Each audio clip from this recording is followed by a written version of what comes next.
ميعاد مباراة الترجي والنجم الساحلي اللي هتكون مباراة قوية جدا جدا جدا يوم 25/11 في دوري أبطال أفريقيا في الجولة الأولى من دور المجموعات.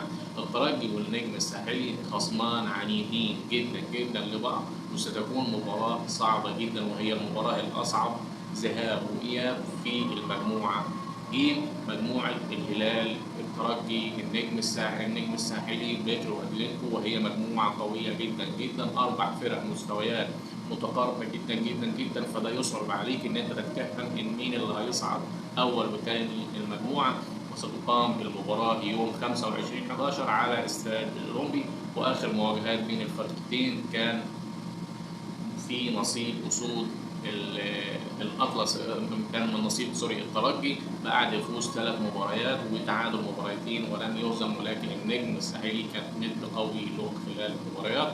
المباراة ستقام الساعة 7 بتوقيت مكة المكرمة. دمتم في أمان الله.